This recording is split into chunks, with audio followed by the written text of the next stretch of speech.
Alfred Kinsey and John Money. Alfred Kinsey and John Money were two of the most influential sexologists of the 20th century.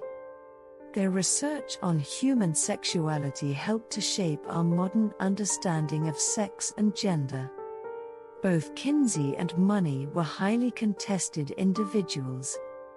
Some say they conducted their research unethically, while others hold tight to believing their work was vital in helping society feel more comfortable discussing human sexuality. Some conservatives argue that the research on human sexuality conducted by Alfred Kinsey and John Money was abusive because of the methods used in their experiments. Which experiments did they conduct on children? Alfred Kinsey and John Money conducted many experiments on children to better understand human sexuality.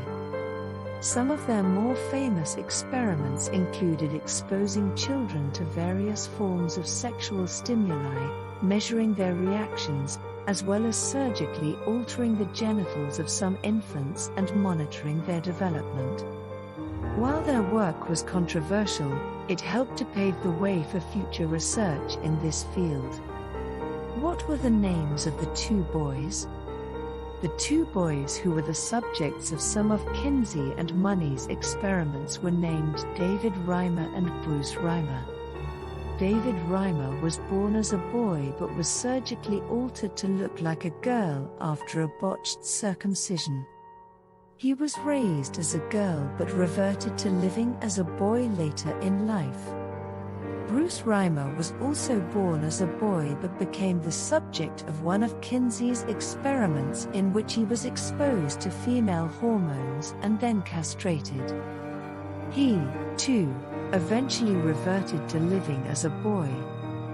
Are these two men responsible for the indirect rise of wokeism? While Alfred Kinsey and John Money's work was controversial, it is unlikely that it is directly responsible for the rise of wokeism. However, their work may have indirectly influenced some of the ideas now associated with wokeism, such as the idea that gender is fluid and that there is no essential difference between men and women. Boys and girls think, behave, and process information differently. First and foremost, these two men were wrong to experiment on these boys the way they did. Second, their research proved nothing about no essential difference between genders. Boys and girls are different, as are men and women. And that's perfectly okay. We don't need to try to turn people into something they're not to prove our beliefs. There are significant differences between men and women. The importance of biology should not be swept under the rug. Men and women are different, which is not bad.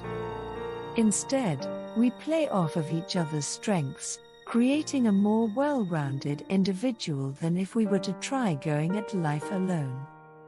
Instead of trying to squish people into restrictive boxes they do not fit snugly into, we should accept these differences. Thank you for listening to and watching my video on YouTube, and consider subscribing to my channel.